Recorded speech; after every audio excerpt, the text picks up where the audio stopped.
Pat Fitzgerald made history there as a player. He's made history on a positive note as a coach. Now he's trying to go full circle, I guess, and bring Northwestern back to what it was in the 1980s, I guess, because they're awful. And this is now going on 2 consecutive years and 3 of 5 that it's just horrible football. Yeah, they're supposed to be good in even years. I mean, going to the Big Ten championship game in 18 and 20, but that is not going to be the case in 22 unless they buy tickets.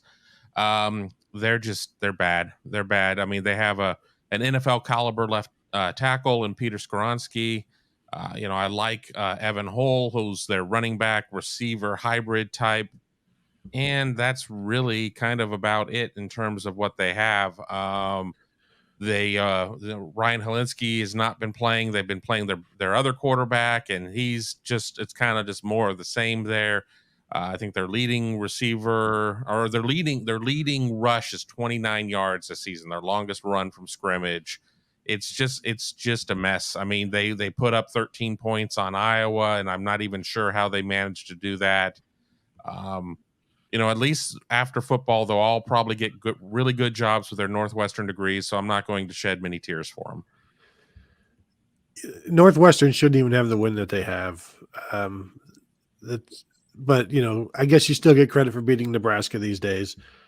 But it's just so painful. And the thing is, I wonder what kind of tolerance do they have for Pat Fitzgerald? Because you understand there are going to be some rough years, a 5-7, a 4-8, but that's followed by a 9-3 regular season. You've got this buoy, and how long can he live off of 18 and 20? Even though he's had good years before that, they're going to have patience because it's Northwestern. But you need to see some results. You need to see some recruiting. You need to see some fight. Some just. Not 42-7 to Wisconsin is terrible. I mean, they've got 3-4 close losses this season, and that's kind of his thing. And it got Scott Frost fired, but I don't know are these guys looking better for next year? I don't think you can assume that next year's a 7-win season, and then everybody's going to be seniors at the right time, and they're going to win 10 games. You've got to time it so right at Northwestern. Right now, they have no timing at all. Spencer Petrus's QBR was 80 against Northwestern, and they had 400 yards of total offense. Iowa did against Northwestern. That's how bad Northwestern is, because Iowa couldn't do that against FCS teams. Well, yeah. when Cade McNamara is at Northwestern next year, they'll finally have a quarterback. Ohio State beat Iowa by 44 points, and then Iowa turned around the next week and beat Northwestern by 20. So, Kevin's transitive property, just apply that. But, the line is 38.5, and it just doesn't feel like it's nearly enough. I mean, as I said, 52-3 there 3 years ago is kind of the blueprint, because I just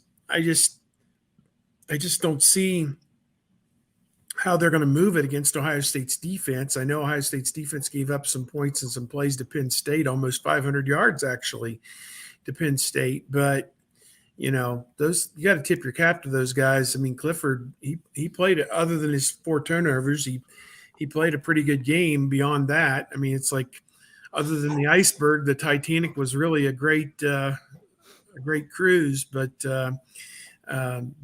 I mean, they did move the football, and Ohio State did give up some yards, but I can't imagine Northwestern's going to have more than about 200 yards in this game. And again, Ohio State's at that point of the season where, get the guys who are healthy some work and get them out of there before they're no longer healthy. I mean, I think that's probably, you're going to take 72 guys or whatever the list is, and you're going to play 72 guys probably.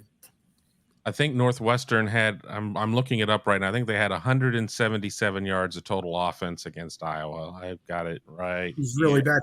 And only a handful of rushing yards, like 19 rushing yards. Yeah, 18 net rushing yards. I mean, it was not pleasant to watch. I chose not to watch it, and I support that decision wholeheartedly. Evan Hall, 11 carries for 32 yards. Tyus, who's their backup, 6 carries for 15 yards. At least Sullivan, their quarterback now, was 23 of 30, but even for that, it was 159 yards. Just a lot of little dink and dunks.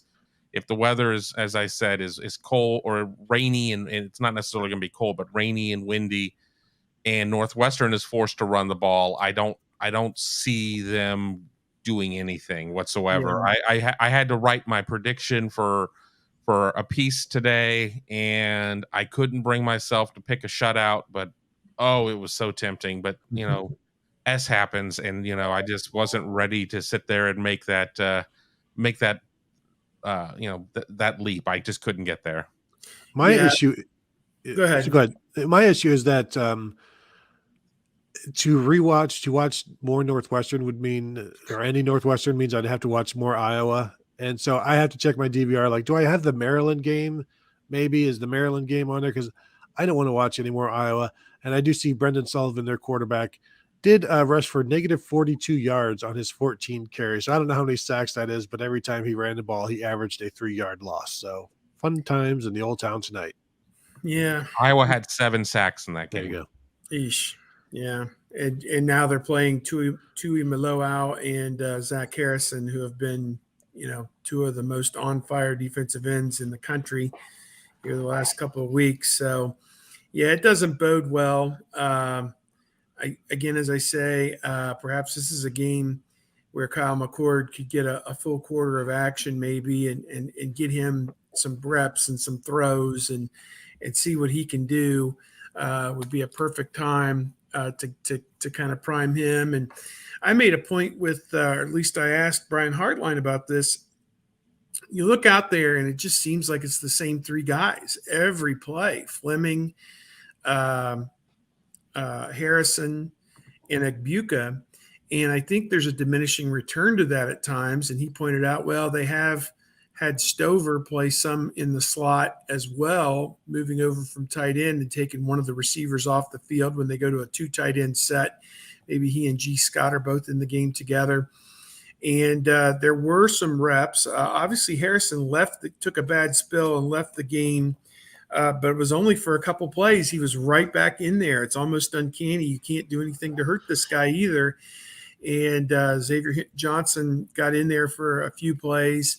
Jaden Ballard, to me, has been woefully underused this year, but they want to go with their primary guys, and that's kind of the way that they always have looked at it. But to me, you're getting 9 games into the season now.